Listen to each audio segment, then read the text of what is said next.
दोस्तों नमस्कार आदाब ग्रामर मास्टर में आपનું સ્વાગત છે અને હું છું આપનો દોસ્ત અહેમદ તવાણી। મિત્રો આપણે ગ્રામરના જે ટોપિક શીખીએ છે એમાંના ટેન્સના જે વિડિયો આગળ એક પછી એક આપણે જોઈ રહ્યા છે એમાંનો એક નવો જ ટેન્સનો વિડિયો લઈને હું તમારી સામે આવ્યો છું જેનો ટોપિક છે ધ પાસ્ટ પરફેક્ટ ટેન્સ એટલે કે પૂર્ણ ભૂતકાળ। મિત્રો આ પૂર્ણ ભૂતકાળનો વિડિયો તમારા માટે ખૂબ જ ઉપયોગી થવાનો છે, પરંતુ આ વિડિયો જો સમજવો હોય तो आनी आगळना जे विडियो है जे टेन्सना विडियो है मित्रों ते समझवा पड़शे, जोवा पड़शे तो ने तो ज तमने आ विडियो समजाशे। आगळना जे विडियो है ते अधूरा जोया होय अथवा तो जे नवा मित्रों होय तेणे ए विडियो जोई लेवाना छे अने ते जोवा माटे आ विडियोना डिस्क्रिप्शन बॉक्स में तेनी लिंक आपेली छे ते लिंक चेक करी लेवी, विडियो जोई लेवा अने विडियो पण तमारे मित्रों क्रम में जोवा पड़शे। एक पछी एक जे लिंक आपेली छे क्रम वाइज तो ए जोशो तो ने तो तमने खबर पड़शे।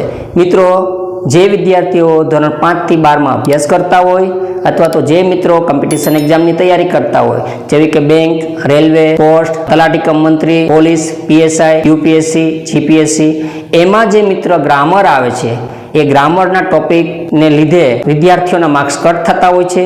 तो मित्रों एमां थोड़ी हार्डवर्क करवानी जरूर छे एटले हार्डवर्क में कशुं ज करवानुं नथी। हूँ तमने जे विडियो आपूं छुं ते एक पछी एक जोई लेवाना छे अने पछी तमारे थोड़ी प्रेक्टिस करवानी छे। एटले आ विडियो छे एना द्वारा तमे जे कंई कार्ड छे ग्रामरना टॉपिक छे एनुं तमे डाउट छे क्लियर थई जशे। अने तेम छतां जो तमारे एक्सरसाइज माटे जोतुं होय कंई साहित्य के एक्सरसाइज जोती होय तो तमे घणा बधा मित्रों मने कमेंट करशो तो हूँ फरीथी एक नवो विडियो एना माटे एक्सरसाइज माटे पण बनावीश। मित्रों हवे आपणे कार्डनी शरूआत करीए तो आपणो टॉपिक छे पूर्ण भूतकाळ। तो पूर्ण भूतकाळ एटले शुं तो आपणे जोशुं આપણે ત્રણ પ્રકારના વાક્ય છે હકાર, નકાર અને પ્રશ્નાર્થ। તો પહેલા આપણે એની એક્સરસાઇઝ જોશું અને પછી આપણે આગળ વધશું। તો મિત્રો વિડિયોની શરૂઆત કરીએ।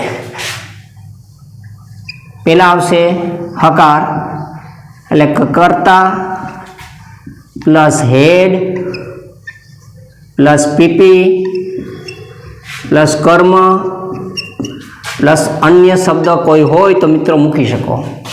एवी रीतना एक उदाहरण अपने नकारनु ले लीए कर्ता plus head plus not plus PP plus कर्म अने अन्य शब्द होय तो आपणे लईए बाकी न होय तो चाले। प्रश्नार्थ एमां आवशे प्लस एमां पहेला आवशे हेड प्लस कर्ता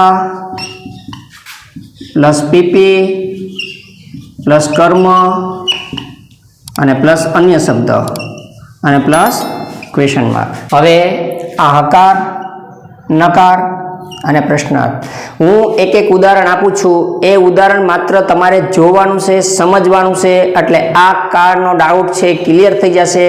त्यारबाद मात्र तमारे एक्सरसाइज ज करवानी छे। मित्रों पहेला समझशो तो तमने समझ पड़शे अने समझ पड़शे तो एक्सरसाइज द्वारा तमने कारण समझाई जशे। हवे आपणे एक उदाहरण लो। तमे ग्रामर शीख्या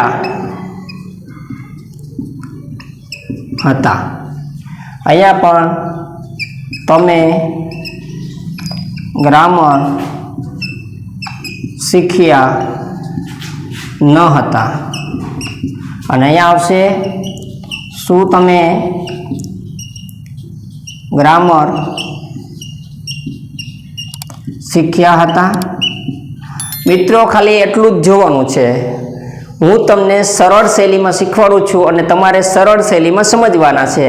हूँ तमने बोर्ड पर जे कंई करावुं छुं ए खाली समझी लो, वखाण पट्टी करवानी जरूर नथी। कारण कि मैं तमने गुजराती में एक उदाहरण आप्युं छे, ए उदाहरण आपणे चेक करवानुं छे। जो आ कर्ता थयो, आ कर्म थयो अने आ क्रियापद थयो तो पूर्ण भूतकाळ छे गुजराती में खबर क्यांथी पड़शे। तो मित्रों मैं तमने आगळनो जे पूर्ण वर्तमान काळनो जे विडियो हतो एमां मैं तमने कीधुं हतुं, तमे ना जोयो होय तो जोई लेजो कि क्रिया पूरी थई गई होय પછી છે કે નથી શબ્દ લાગે, ભૂતકાળની કોઈ પણ ક્રિયા હોય એમાં છે કે નથી શબ્દ પાછળથી લાગે તો પૂર્ણ વર્તમાન કાળ થાય. એવી જ રીતના ભૂતકાળની જે પણ ક્રિયા હોય અને પાછળથી હતો, હતી, હતું, હતા આવે તો પૂર્ણ ભૂતકાળ છે. અહીંયા જોઈ લો, તમે આ ગ્રામર શીખ્યા ત્યાં સુધી થશે તમે શીખ્યા એટલે ભૂતકાળ છે, પરંતુ છે કે નથી હોય તો પૂર્ણ વર્તમાન કાળ બની જાય અને હતો, હતી હોય તો પૂર્ણ ભૂતકાળ બની જાય છે. હવે આપણે 3 ઉદાહરણ છે, હકાર, નકાર અને પ્રશ્નાર્થ. એના વિશે ગુજરાતીમાં ઉદાહરણ આપ્યા છે, એનું ઇંગ્લિશ કેમ કરવું તે આપણે જોઈએ. તો પહેલા નંબર ઉપર આવે કર્તા. ગુજરાતીમાં પણ પહેલા નંબર પર હોય અને ઇંગ્લિશમાં પણ પહેલા નંબર હોય જે વાક્ય રચનામાં, એ આપણું કર્તા હોય. એટલે કર્તા કોણ છે તો કે યુ. હવે અહીંયા હેડ આપેલ છે, તો યુ હોય કે ધે હોય કે વી હોય, સીટ હોય, આમાં ઓપ્શન આપેલા નથી એટલે આપણે શું કરવાનું, ફરજિયાત અહીંયા હેડ મૂકી દેવાનું. હવે કર્તા થયો, હેડ થયો, પીપી. પીપી એટલે ક્રિયાપદનું પાસ્ટ પાર્ટિસિપલનું રૂપ એટલે કે વૃત્તકુંદનનું રૂપ. હવે આ કર્તા થયો, કર્મ થયો ને આ ક્રિયાપદ થયો. શીખવું, શીખવાને ઇંગ્લિશમાં શું કહેવાય, લર્ન, અને ભૂતકાળનું રૂપ લર્નેડ અને પીપી પણ લર્નેડ.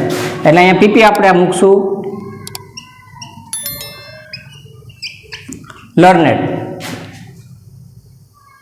હવે પછી આવશે કર્તા આવી ગયો, હેડ આવી ગયો, પીપી આવી ગયો. હવે આવશે અહીં કર્મ. તો કર્મ કોણ છે ગુજરાતીમાં, કેટલા નંબર ઉપર કર્મ હોય તો કર્તા પછી જે હોય કર્મ, એટલે અહીંયા ગ્રામર. તો મિત્રો આ વસ્તુ તમને સમજાઈ ગઈ. પહેલા નંબર ઉપર કર્તા, પછી હેડ આવ્યો, પછી પીપી એટલે લર્નનું પીપી લર્નેડ થઈ જાય, અને પછી કર્મ ગ્રામરનું ગ્રામર. હવે આ વાક્ય થયો આપણો હકાર. એવી રીતના આપણું આવશે નકાર. તો નકારમાં પણ પહેલા આવશે કર્તા એટલે યુ, ત્યાર પછી આપણું હેડ આવશે, પછી નકાર છે એટલે આપણે નોટ વાપરશું, પછી પીપી આવશે, એમાં પણ ક્રિયાપદ છે શીખવું. શીખવાને ઇંગ્લિશમાં લર્ન કહેવાય અને એનું ભૂતકાળનું રૂપ થાય છે લર્નેડ અને પીપી પણ થશે લર્નેડ. એટલે અહીંયા પીપી આવશે અને પછી કર્મ એટલે ગ્રામર.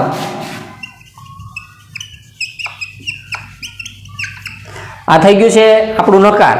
ત્યાર પછી મિત્રો એક પ્રશ્નાર્થનું વાક્ય હશે. તો પ્રશ્નાર્થની અંદર આપણે બધા ટેન્સ જો જોયા છે એમાં ખબર જ છે કે શરૂઆતની અંદર જ આપણે ક્રિયાપદ મૂકી દેવાના હોય છે. તો આને કરતા કોણ છે તો કે યુ. તો યુ પહેલા આપણે લખી લીધો. અહીંયા હેડ આવી ગયો આપણો, ચેક કરો, અહીંયા હેડ આવી ગયો, પછી કર્તા આવી ગયો, પછી પીપી આવશે. લર્ન એટલે શીખવું અને એનું પીપી લર્નેડ.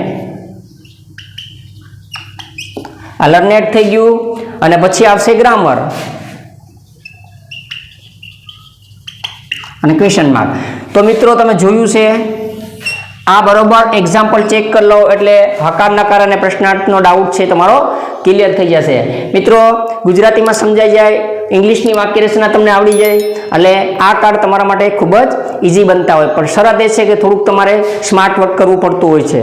મિત્રો હવે આ હકાર, નકાર અને પ્રશ્નાર્થ એટલે કે પૂર્ણ વર્તમાન કાળ છે, તમે ઉદાહરણ સાથે જોઈ લીધું છે એટલે મને લાગે છે કે તમને સમજાઈ ગયો છે.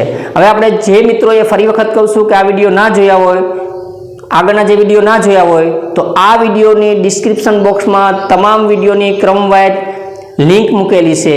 એ કાર શીખવા માટે લિંક વાઇઝ એક પછી એક કારના જે વિડીયો આપેલા છે તે તમે જોઈ લીજો, સમજી લેજો અને બસ આ સમજ્યા પછી માત્ર તમારે બધા કારની એક્સરસાઇઝ કરવાની છે, માત્ર એક્સરસાઇઝ કરવાની છે એટલે તમને ફટાફટ સમજાઈ જશે. હવે ત્યારબાદ મિત્રો આપણે જોઈએ કે આ વિડીયો છે એક પછી એક આવે છે તો એ વિડીયો તમે સમજો છો એવું આશા રાખું છું. હવે જો આ વિડીયો, મારી એક નાની એવી તમને વિનંતી છે, વિડીયો તમને ગમ્યો હોય અને કંઈ સમજાણું હોય તો મારા માટે આ વિડીયોને સબસ્ક્રાઈબ કરજો, લાઈક કરજો, શેર કરજો અને કમેન્ટ કરજો. થેન્ક યુ દોસ્તો.